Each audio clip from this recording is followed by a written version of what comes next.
बिस्मिल्लाहिर्रहमानिर्रहीम। अस्सलाम वालेकुम नाज़रीन, आप यूट्यूब चैनल देख रहे हैं। मैं इमरान खान हूँ। अब तक की सबसे बड़ी खबर है डोनाल्ड ट्रंप की दी हुई डेडलाइन, और डेडलाइन से पहले डोनाल्ड ट्रंप की धमकियाँ, जिसमें उसने कहा कि वो पूरी सिविलाइजेशन को तबाह कर देगा। और डोनाल्ड ट्रंप ने ज़मीन आसमान के कलाबे मिला दिए थे, लेकिन उसके बाद बिलाखिर जंगबंदी हो गई।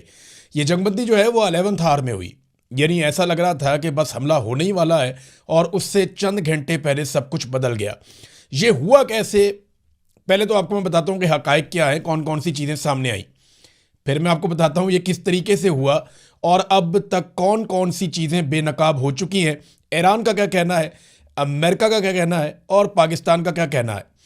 नाज़रीन, डोनाल्ड ट्रंप की डेडलाइन ख़त्म होने से सिर्फ चंद घंटे पहले अचानक पाकिस्तान के वज़ीर आज़म रात गए लगभग 1 बजे से पहले एक ट्वीट कर देते हैं पाकिस्तान टाइम के मुताबिक, और फौरी तौर पे अमेरिका से ये स्टेटमेंट आता है वाइट हाउस का कि हमने पाकिस्तान के वज़ीर आज़म की ट्वीट का जायज़ा लिया है और हम उसको देख रहे हैं। पहले आप देखें शहबाज शरीफ ने ट्वीट किया क्या।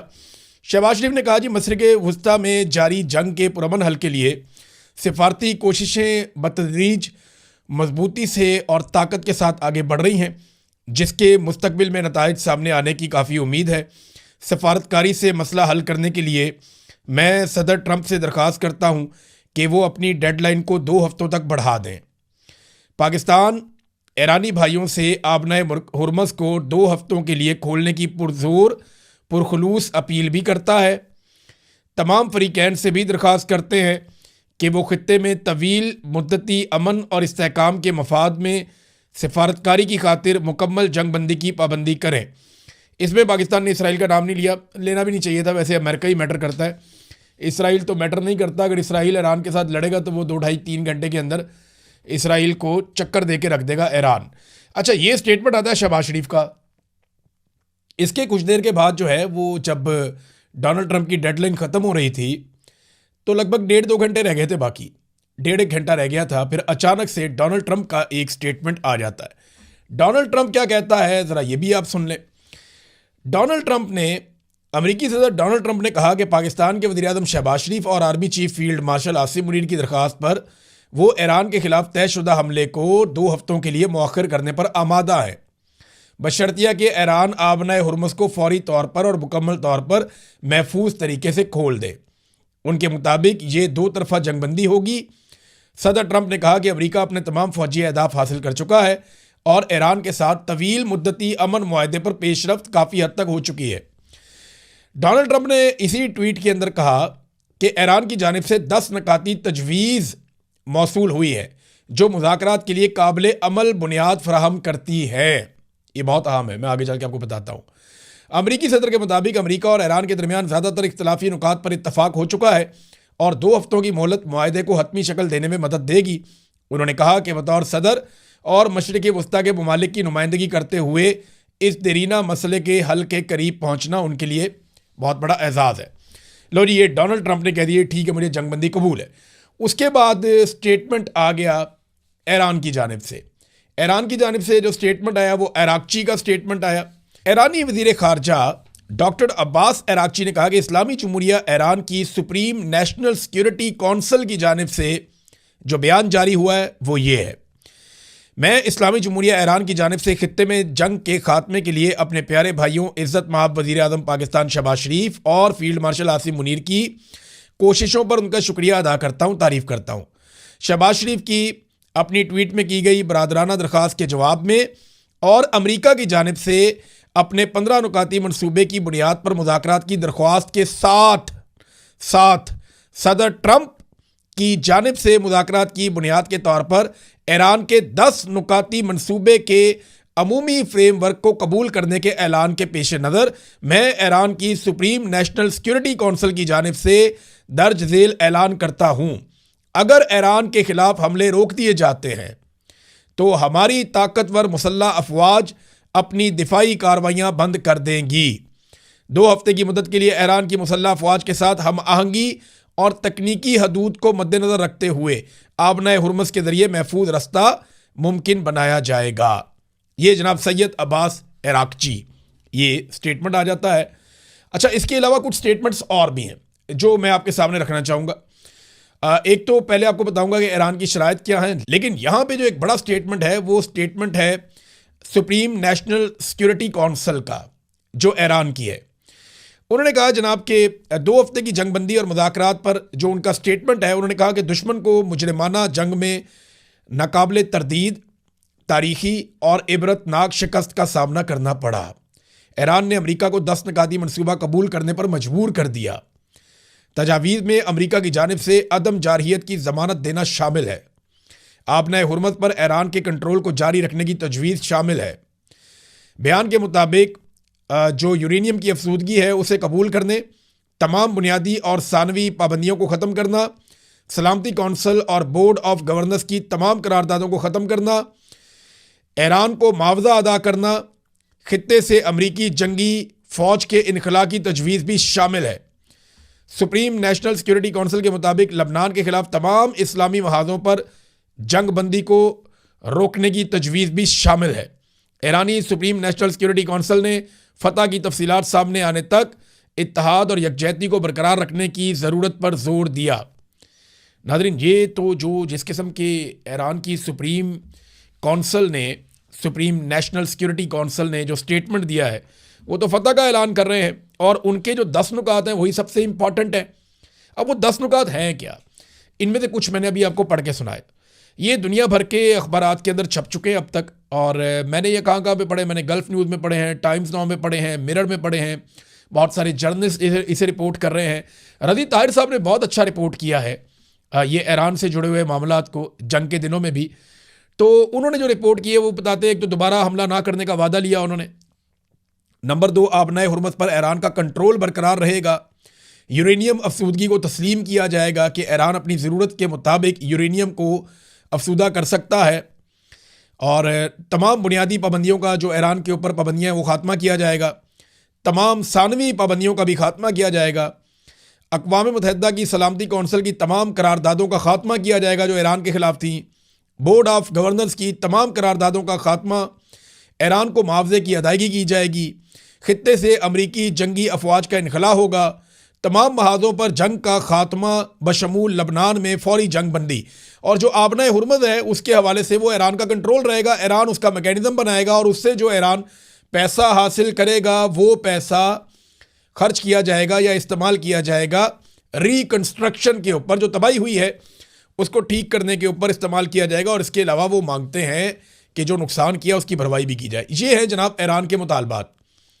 अब इसे अमरीकी मीडिया जो है वो ये कह रहा है कि ये बड़े तज़हीक आमेज़ मुतालबात हैं, ज़िल्लत आमेज़। यानी डोनाल्ड ट्रंप के सामने वही मुतालबात जो ईरान ने पहले रखे हुए थे, डोनाल्ड ट्रंप उन्हें मानने पर मजबूर क्यों हो गया? ये है जनाब सबसे बड़ा सवाल। तो डोनाल्ड ट्रंप के साथ हुआ क्या? लेकिन पहले ये शहबाज शरीफ साहब के पास जब ट्वीट आया तो उन्होंने ट्वीट कर दिया, तो ये कहानी क्या है? अब ज़रा मैं आपको एक कहानी की तरह बताता हूँ। डोनाल्ड ट्रंप ने 10 दिन की डेडलाइन दी और इन 10 दिनों में पूरी कोशिश की कि अरब ममालिक पाकिस्तान को लेकर इस लड़ाई में उतर जाएं, लेकिन वो मुमकिन नहीं हो पाया।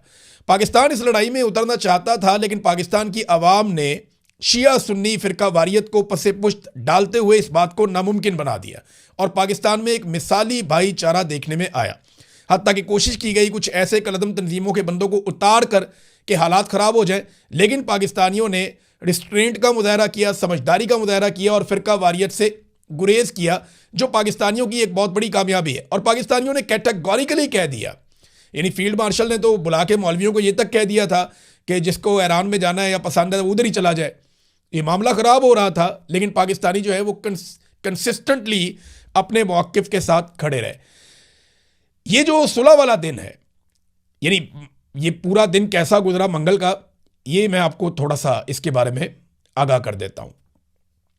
हुआ ये मंगल के दिन में कि अचानक से कुछ ऑर्डर्स आते हैं पाकिस्तान के मीडिया को। ये 4 किस्म के ऑर्डर्स हैं जो पाकिस्तान के सोशल मीडिया में हम लोगों को दिए गए और पाकिस्तान के रेगुलर मीडिया को दिए गए। और ईरानी सहाफ़ियों के बारे में ये कहा गया कि अब ईरानी सहाफ़ियों को आप टीवी चैनल्स पे लेने से गुरेज करें। इसका शिकवा कुछ ईरानी सहाफ़ियों ने भी किया।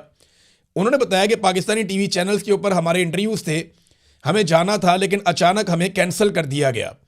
यानी एक तो एस्टेब्लिशमेंट का ऑर्डर आया कि आपने ईरानी सहाफ़ियों को नहीं लेना। दूसरा एक ये ऑर्डर आया कि आप अब ईरान की मजम्मत करें कि जो उसने सऊदी अरब के ऊपर वापस अटैक किया है।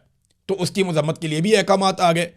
तो कुछ ऐसी चीज़ें पाकिस्तान में एस्टेब्लिशमेंट कर रही थी जिससे तासुर मिल रहा था कि पाकिस्तान अब पूरी साइड लेने वाला है और जैसे ही अमेरिका अटैक करेगा पाकिस्तान पैंतरा बदल जाएगा, ऐसा लग रहा था। क्योंकि पाकिस्तान की एस्टेब्लिशमेंट पाकिस्तान के मीडिया को इससे मिलते जुलते कुछ अहकामात जारी कर रही थी।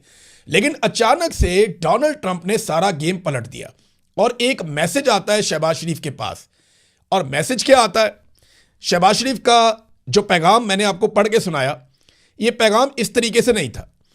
इस पैगाम के शुरू में एक और चीज़ भी है और ये लाइन जब आप पढ़ेंगे तो आप बड़ा एंजॉय करेंगे। पहली लाइन जो शहबाज शरीफ साहब ने अपने ट्वीट में लिखी, जो 1 बजे के करीब रात को उन्होंने की, उसमें था draft Pakistan prime minister message on x. समझ रहे हैं आप?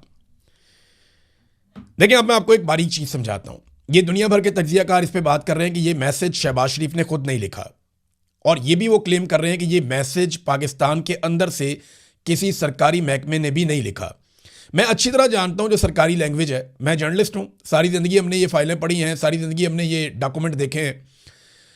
तो पाकिस्तान के अंदर से अगर कोई लिखता तो सिर्फ प्राइम मिनिस्टर लिखता, पाकिस्तान प्राइम मिनिस्टर नहीं लिखता, सिर्फ प्राइम मिनिस्टर लिखता। अगर आसिम मुनीर साहब ने लिखा होता या एस्टेब्लिशमेंट ने लिखा होता तो सिर्फ प्राइम मिनिस्टर लिखते, किसी ब्यूरोक्रेट ने लिखा होता तो सिर्फ प्राइम मिनिस्टर लिखते। लेकिन ये किसी और मुल्क ने क्योंकि लिखा है और जुबान भी वही है जिस किस्म की जुबान डोनाल्ड ट्रंप इस्तेमाल करते हैं या अमेरिकन इस्तेमाल करते हैं।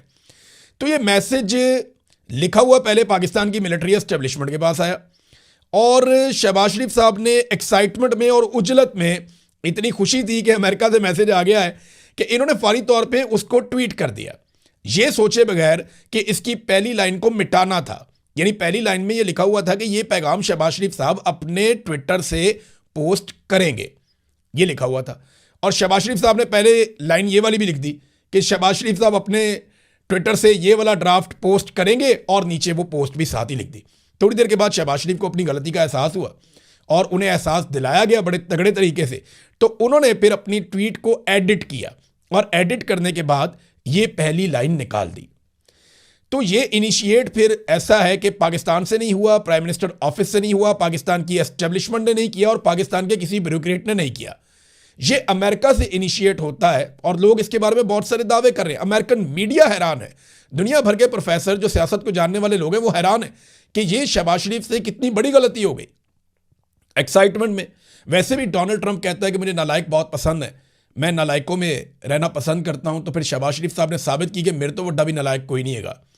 यानी वो जो, देखिए, पाकिस्तान को इसका फायदा है। मैं पहले दिन से कह रहा हूं कि पाकिस्तान को अमन के लिए रोल प्ले करना चाहिए, पाकिस्तान को जानिबदारी से गुरेज करना चाहिए, पाकिस्तान को इस लड़ाई में उतरने से गुरेज करना चाहिए।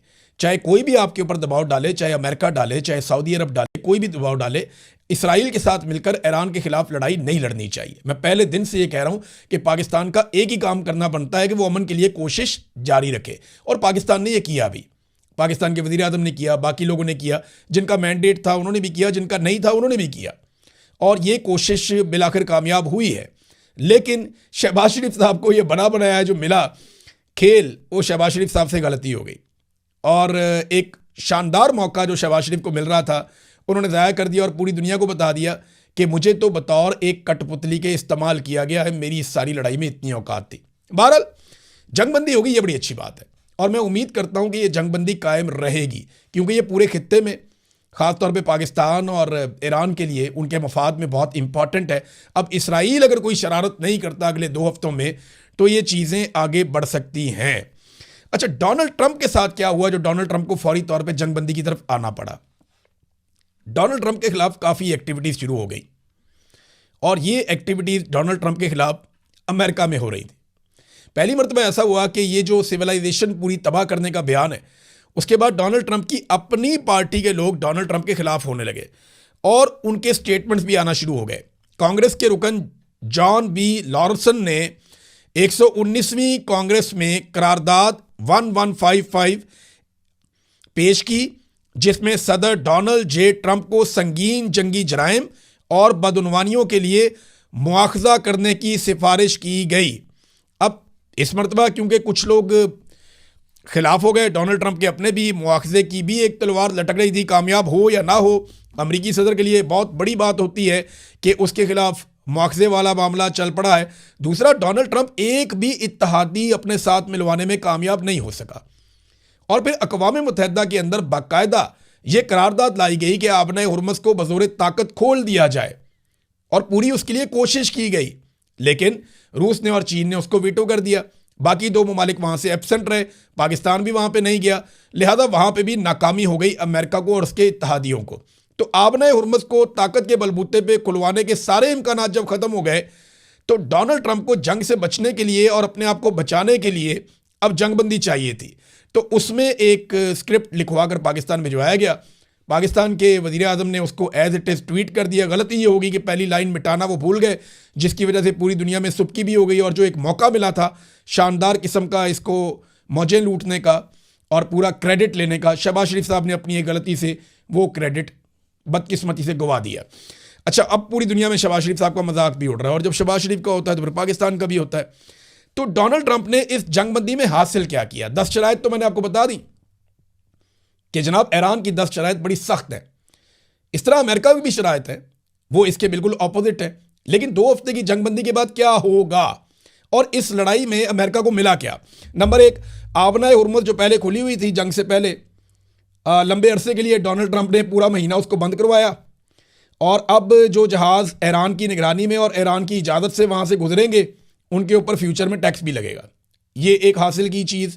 नंबर 2, यूरेनियम अभी तक ईरान के पास है, और ईरान कह रहा है जनाब हमें कानूनी तौर पे इजाज़त दी जाए आइंदा इस पे काम करने की। फिर ईरान में खामनाई रजीम जो है वो अब लंबे अरसे तक मजबूत हो गया है इस जंग के नतीजे में। जो पहले ऐसा लगता था ये कमज़ोर पड़ रहे हैं, वो मजबूत हो गए इस जंग के नतीजे में। इसराइल और अमेरिका की मिथ टूट गई है, उनकी चौधराहट बढ़ गई है कि इनके खिलाफ भी लड़ाई लड़ी जा सकती है और इनको भी तगड़ा जवाब दिया जा सकता है। इसराइल, अमेरिका और अरब ममालिक का अरबों डॉलर्स का नुकसान भी इस जंग में हुआ है। फिर छठी चीज़ जो हुई, इसका फ़ायदा रूस को, चीन को, ओमान को, पाकिस्तान को भी इसका फ़ायदा हुआ।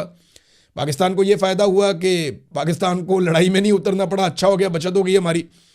फिर इसका ओमान को इसलिए फ़ायदा होगा कि ईरान के साथ मिलकर वो पैसे इकट्ठे करेगा, और चीन और रशिया का फ़ायदा वो आपके सामने है।